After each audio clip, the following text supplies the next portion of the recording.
Hello, I'm Bo with Windsor, and I'm here today to introduce you to the Commodore 20 walk-behind carpet extractor.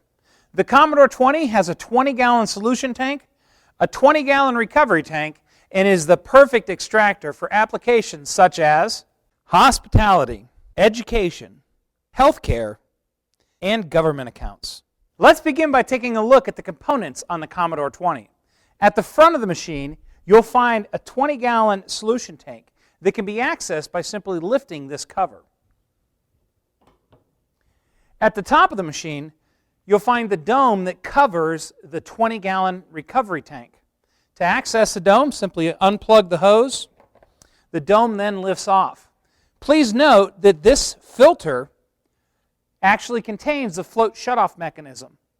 This filter will need cleaned regularly whenever you empty the recovery tank, and if it needs to be removed for thorough cleaning, simply pull it from the dome and then reapply it when you put the dome back on.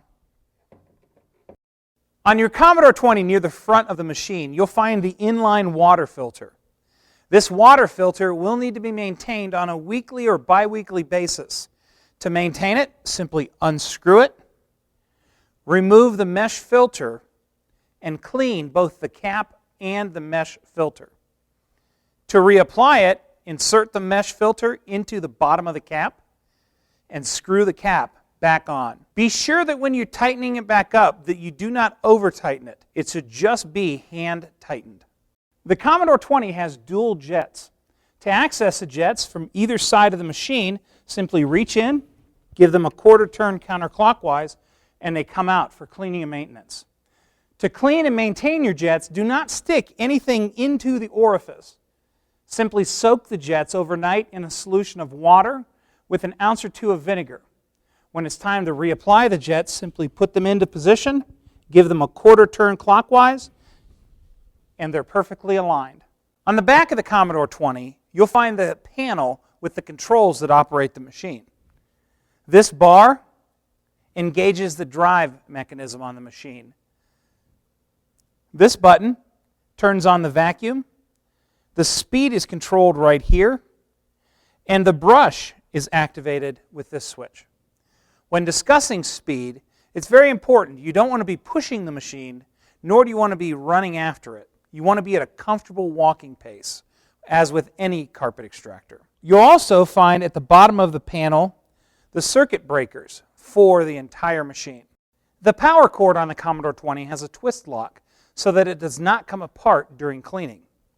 To plug it in, simply align the prongs, give it a quick twist to lock in place. To unplug it, simply untwist and then pull the cord apart.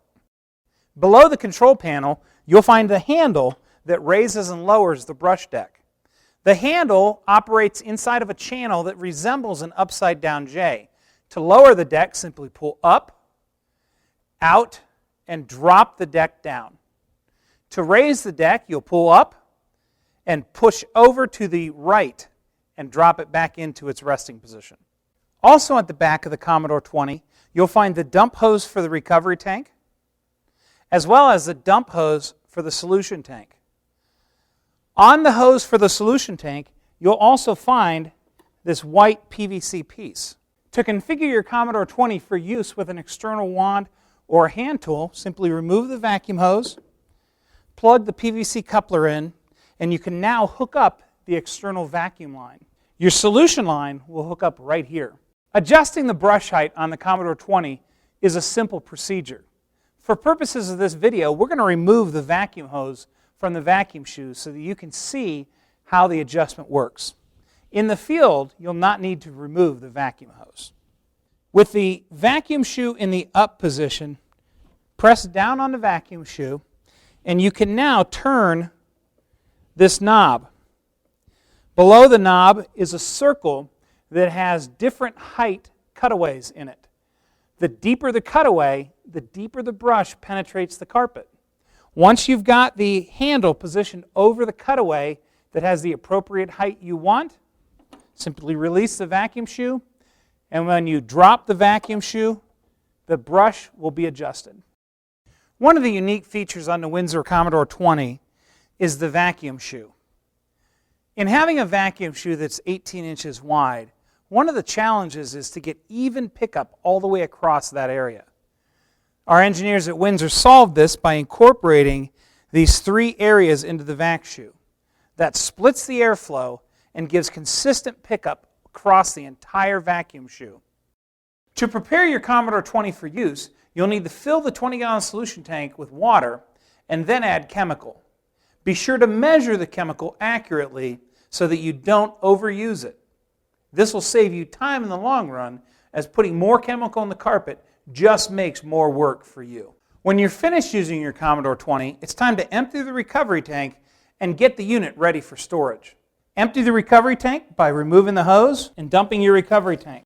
Once you've emptied the recovery tank, it's time to rinse the recovery tank as well as the dome and the float shutoff that's on the dome, and empty and rinse the solution tank. Leave the domes off the tanks for storage so that they can dry thoroughly. And there you have it. You now know everything you need to know to safely and effectively operate and maintain your Windsor Commodore 20 carpet extractor.